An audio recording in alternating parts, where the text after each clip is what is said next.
moi je suis originaire de Saint-Pierre-et-Miquelon. Parce que quand j'étais jeune, je ne savais pas que je pouvais... Enfin, je savais pas qu'on pouvait travailler à la télé. Je savais pas qu'il y avait des...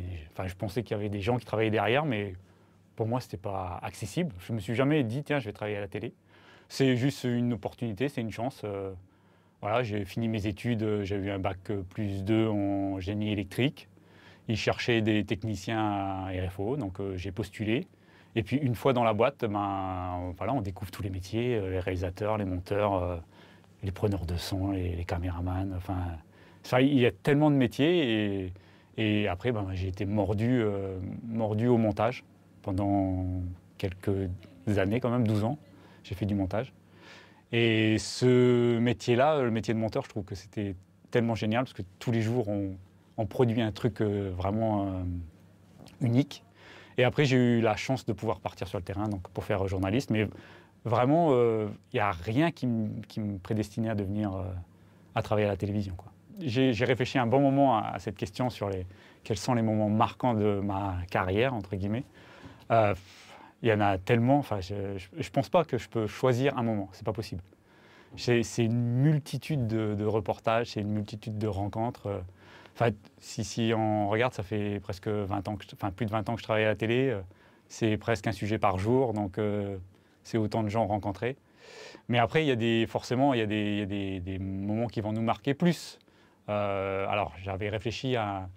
Il y avait dans le Nord, on avait fait, quand je tournais, je faisais JRI, journaliste reporter d'images dans le Nord.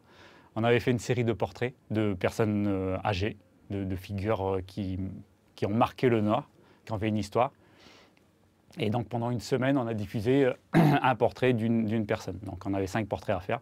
Donc on est parti à la rencontre de ces gens-là, sur toute la province Nord. Et voilà, de pouvoir passer du temps avec les gens, pouvoir...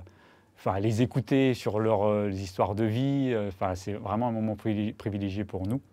Et ça, j'en garde vraiment un souvenir important pour moi. Après, il y a des moments un peu plus tragiques, qui sont marquants, comme les inondations à Wahilou, que j'ai fait avec toi, Caro. Et quand on est parti en hélico là-bas pour rendre compte de ce qui s'était passé. Déjà, le décollage en hélico, c'était quelque chose d'assez épique. La traversée en hélico était épique. Et on est arrivé sur place, on était pratiquement les premiers.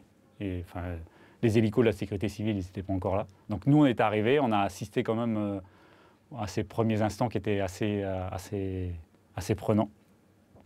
Donc il y a ces moments-là qui sont un peu compliqués à vivre sur le moment, mais pour des journalistes, je trouve qu'au-delà de la douleur des familles, nous, c'est des moments qui nous marquent, qui restent gravés dans nos mémoires. La télé, déjà, sur ma petite carrière, là, la télé, elle a déjà pas mal évolué, je trouve. Les pratiques ont changé. Même nous, dans notre métier, on doit s'adapter. On a moins de temps pour faire nos reportages, on a moins de moyens, on a moins de personnel et on doit faire plus de choses. Du coup, ça enlève un peu d'essence au métier, je trouve. Et puis c'est aussi à l'image de la société. Je trouve que la société, elle demande plus de vidéos, plus de contenu, plus vite. Voilà, et elle est très clivée, la société. C'est soit tout blanc, soit tout noir. Il y a plus de... Je trouve qu'on dialogue plus. Enfin, il n'y a plus de débat, de vrai débat. Il n'y a plus de... Je comprends ce que tu veux dire, mais je ne suis pas d'accord. On a le droit d'être pas d'accord. Et nous, je trouve que dans notre métier, il y a même... Je trouve que pour nous, les journalistes, il y a plus de violence sur le terrain maintenant. C'est presque banalisé, la violence. Et alors, je ne sais pas comment va être la télé dans 60 ans, mais j'espère qu'elle sera pas... que ça ne va pas aller crescendo, quoi. J'espère qu'on va redevenir un peu plus humain. Je souhaiterais longue vie à NC Première et puis surtout encore plein de reportages pour le journal, plein de reportages pour les émissions. Ah, c'est tout. Je ne vois pas quoi dire plus. T'as assez ?